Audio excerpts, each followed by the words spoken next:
loss of Kobe Bryant, who was killed in a helicopter crash along with his daughter Gianna and 7 others. Kobe's impact went much farther than basketball, as we all know. And in his Hall of Fame speech, Terrell Owens said, quote, "Kobe Bryant, thanks for showing me what passion and love for your craft looks like. I admired you from afar. You set the standard for hard work and dedication.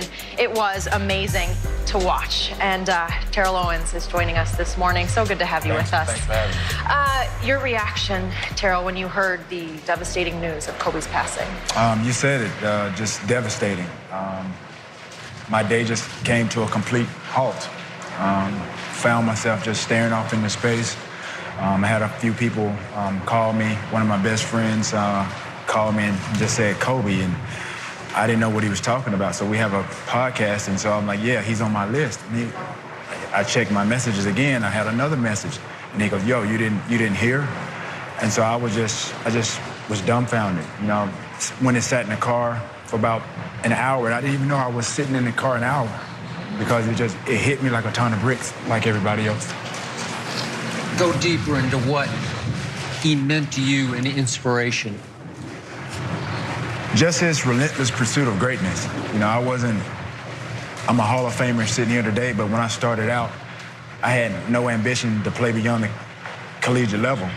My love has always been for basketball. Yeah. When you talk about the top 3 or basketballs in the world, Kobe's in my top 2. You got Michael Jordan and you got Kobe Bryant. He's probably the best clone we've ever seen. Closest, yeah. The closest clone we've ever seen to Michael Jordan we've ever seen. And so I met him in, I think, 99. Merton Hanks, I was with the Niners, took me to a game at the Forum. And I took a picture with him, and we've been friends ever since. How was he to you in 99? Same as he was when I saw him just a year or so ago. His daughter plays, Natalia, his oldest daughter, plays at Sage Hill volleyball, and my daughter was a freshman, and they played against each other. And so I sat in the stands, and we talked a little bit about our daughters. And I think everybody has seen and spoke at volumes at what he's tried to do off the field and post-football with his family, being the best dad he could be for his kid, you know, being removed with basketball so much. And so we talked about that. We talked about, you know, he does the details for ESPN. He talked about bringing me on, probably getting my perspective about, you know, from a receiver standpoint. Those are some of the things that we talked about and we shared. Teal, you mentioned you're in the Pro Football Hall of Fame, so am I, and you talk about Kobe, you talk about the passion in which you plays with, but you also understand that, yeah, you can have passion, but you have to have talent. You got to put work in. You know the work that it goes in for practice and the way you take care of your body and the way you eat and the way you prepare and in game. Speak to that and what Kobe and what you saw from Kobe on a nightly basis. I mean, I created a clothing line, and part of my clothing is desire, dedication, and discipline. When you talk about that relentless pursuit of greatness, that's what Kobe was. You've heard all the stories, him getting up at 3 and 4 o'clock in the morning. I wasn't that anal. I wanted to be great, but like I said, he wanted to be the best version of himself outside of Michael Jordan. Right. He had that blueprint. When you talk about dedication, when you talk about that desire, you talk about discipline, he embodies all of that. I think everybody knows the competitor that he was. It showed on a nightly basis. Right. When you talk about the greatest to ever play the game, and there's always this debate, you know, between LeBron and Kobe and Michael Jordan. When you talk about Michael Jordan and Kobe, it's almost identical. Right. That's what separates those two from anybody else, because they had that night in and night out.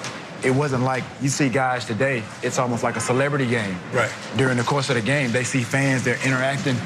You never saw that with Michael. You never saw that with Kobe. So I hear kids today talk about, I work hard. I am sitting across from 2 guys who worked extremely, excessively hard to become who they were. You were a 7th-round draft choice, and you were help me out, third round, but nobody, I wasn't sure you'd go that high. the 49ers saw something a lot of teams didn't and blessed you and said, it's George Stewart was your receiver coach, and just said, you can be this guy, but you're going to have to work at it. And I was around you enough in San Francisco, excessive, extreme practice habits. And it's hard to translate this, but I was around Jordan a lot and not so much Kobe, but I heard about him from so many people. The work ethic is almost indescribable, because I always called Jordan, along with Kobe, they were extremely talented overachievers. They had gifts that maybe you two, I don't know, you had a lot of, both of you had gifts, but again, your gifts weren't seen for a while. Right. You had to make them happen at the highest level with extreme dedication. That's hard for kids today, I think, to comprehend. It's every day, relentlessly, and I've watched both of you enough to know. I think it's like a spillover effect. The Jordan, Kobe, they set a tone that your era followed in inspiration. Yeah, I think for me, as I said, I never thought I would play beyond the collegiate level. And I had to become who I became. And, you know, I didn't have any football heroes. Before I met Jerry or Steve Young, any of the Niners, Michael Jordan was that barometer of success that I wanted to reach, whether it was in basketball or whatever it was that I encountered. So for me, I just wanted to be the best that I could be, and I had a lot of guys, especially coaches, that encouraged me along the way.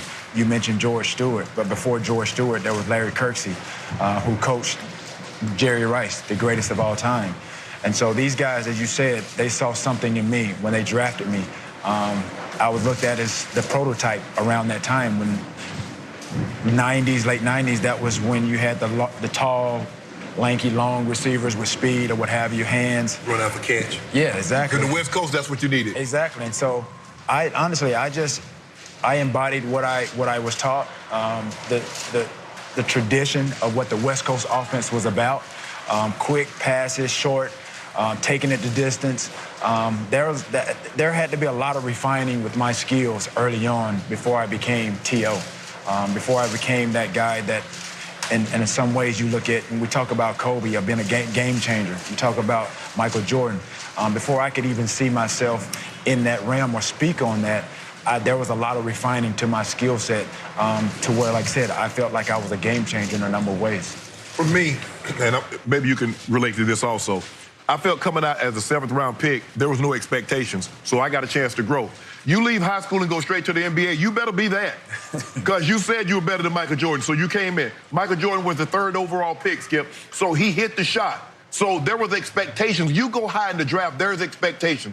T.O., you being a 3rd round, me being a 7th-round pick, the 192nd pick overall, there was no expectations other than what I had on myself, but there was no external pressure on me. So I got an opportunity to sit back in the background. There was some, because I was Sterling's little brother. Well, he was an all-pro, thought of as one of the best receivers in the game, Skip. So people had that, well, if his brother could do that, that's his brother, he should be able to do it also. But when you talk about Kobe, but the thing is, Skip, is that the easiest thing I tell guys all the time to come into the NFL, the easiest thing you'll ever do is make the Pro Bowl, but make it again when they know what you can do. When they know you for real legit, and D coordinators go into the game and say, hey, we can't let 81 beat us. We can't let 84 beat us. Then can you do it again? Because we've seen a lot of guys be good once, but can you be good over and over? That's why you got to give the kudos to Brady. Because year after year, he's Tom Brady, Peyton Manning, Kobe. You know what Kobe was. You don't think they tried to get the ball out of Kobe's hand? You didn't think they tried to get the ball out of Jordan's hand? But to do it over and over. To become great, I'm a firm believer in this. The greater the player, the more selfish the player has to be, because you have to be willing to sacrifice a lot, because you're going to spend a lot of time alone with your own thoughts, training alone, doing things alone. You're going to miss a lot of things that a lot of people not willing to do. Yep. But you look at the great players, and every last one of them will tell you they've been selfish. So, Terrell, I always thought from the start, in your heart of hearts, if you could have snapped your fingers, you would have preferred to be Kobe Bryant instead of Jerry Rice. In your heart of hearts, it would have made you happier to be that guy in basketball than this guy in football. Absolutely. I mean, basketball is my first love. Anybody that knows me, that's my passion. And because both of you played what we call a dependent position where you cannot dictate Exactly. whether the ball is coming to you or not. Right. It might or it might not. It might not be your fault it doesn't come to you for whatever reason. The quarterback doesn't see you. Right. You're getting triple covered or whatever. And so you're going to go through games where I didn't get the football in my hands. Well, Kobe... He's going to get the rock, right? Yeah, that's the thing about a basketball player. You can dictate what you do with the basketball because you have it at, going up and down the court at will. For me, I felt like I was a basketball player playing football. And so the light bulb came on for me when my coach, and that's just a sign of a good coach, Coach Kirksey, I was struggling. I didn't play a lot of Division I school, so like I said, I had a lot of refining, to do with my skills. So it was tough every day, training camp, season, going against bump and run, one-on-one. And so he pulled me to the side because I was struggling. And he pulled me, he said, "Don't you like basketball?" He said, "Do you consider yourself a basketball player?" And I said, "Yes, sir." And he said, "I see you struggling." He said, "Treat the defender like you're playing one-on-one to get buy-in." And when he said that, the light bulb clicked, and T.O. came. Wow. Yeah. That's so, we are going to continue to honor the life of Kobe all day and celebrate his career as we process what happened. We're so glad you're here, Terrell, to talk about him. And I would like you to stick around because we have some football to talk about. Sure. And trust me, we got a lot of places to go with that.